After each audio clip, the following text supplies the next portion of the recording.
இங்க இந்த ஹீரோ பாத்தீங்கன்னா ஆள் மாட்ட இல்லாத ஏரியால ஒரு கார் நின்று இருக்கும். சார் நான் அர்ஜென்ட்டா வீட்டுக்கு போக வேண்டிய வேலை இருக்கு. நான் உங்களுக்கு 3 மடங்கு பணம் தரேன். என்ன மட்டும் அங்க திலக் நகர் வரைக்கும் கூட்டு போங்கன்னு சொல்லி கேக்குறாரு. அவரும் 3 மடங்கு காசுப்பட்டு இவரையும் கூட்டு போறாரு. கையில கிஃப்ட் வச்சிருக்கீங்களே யாருக்கு சார் சொல்லி இவரும் கேக்குறாரு. என்னோட அம்மாக்குன்னு சொல்றாரு. அப்படியே இவரோட பிளாஷ்பேக்கும் போகுது. இவங்க அம்மா எப்பவுமே ஒரு குழந்தை மாதிரி தான் பாப்பாங்க. இவருக்கு பிடிச்ச சாப்பாடு மட்டும் தான் எப்பவுமே செய்வாங்க. இவருக்கு கனடால வேலை கச்சிட்டு இருக்கோம். இவ்வளவு நாள் இந்த விஷயத்தை நான் உங்ககிட்ட இருந்து மறைச்சிட்டமா, என்ன மன்னிச்சிடுங்க. இன்னைக்கு நைட் தான் எனக்கு ஃளைட்னு சொல்லி ஒரு ட்ரெஸ்லாம் பேக் பண்ண ஆரம்பிக்கிறாரு. இவங்க அம்மா எவ்வளவு கெஞ்சி பாக்குறாங்க. உங்க அப்பாவும் இந்த மாதிரி தான் வேலை விஷயமா வெளியே போனாரு. அதோட என்கிட்ட வரவே இல்லடா. நீ என்ன விட்டு போயிடாதடா. என்னால தனியா இருக்க முடியாதுன்னு சொல்லி ரொம்ப கெஞ்சி பாக்குறாங்க.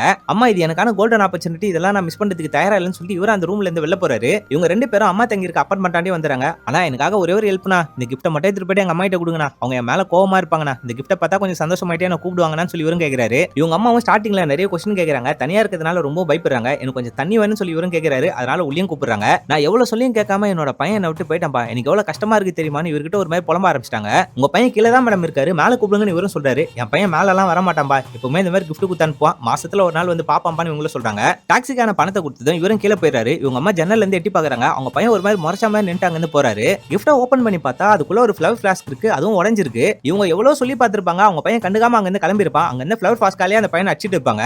இப்பதான் நமக்கு ஒரு விஷயத்தை ரிவீல் பண்றாங்க. இவங்க வீட்டுக்கு ஏற்கனவே ஏகப்பட்ட கிஃப்ட் பாக்ஸ்லாம் வந்திருக்கும். இவங்க பையன் அன்னைக்கே செத்து போயிட்டு இருப்பான். அவனை தூக்கி ஃப்ரிட்ஜ்ல உட்கார வச்சுட்டு சாப்பாடு ஊட்டிட்டு இருக்காங்க. நான் எவ்வளவு சொல்லியுமே கேட்கல பாத்தியாப்பா நீ. என் பையனை விட்டு போத்துக்கு பார்த்த. நீ இப்ப இங்க பத்திரமா பத்து தூங்குப்பான்னு சொல்லி அப்படியே பேசிக்கிட்டு இருக்காங்க. நீ இந்த மாதிரி டாக்ஸி டிரைவர் கிட்ட எல்லாம் கிஃப்ட் குத்தான்னு பாதப்பா. நீயே வந்து குத்துருப்பாப்பா. அவங்கள யாராச்சும் இந்த உண்மையை கண்டுபிடிச்சிட்டாங்கன்னா அவங்களையும் நான் கொன்றும்பான்னு இவங்களும் ஒரு மாதிரி வில்லத்தனமா பேசுறாங்க. அப்படியே இந்த படத்தையும் முடிகிறாங்க.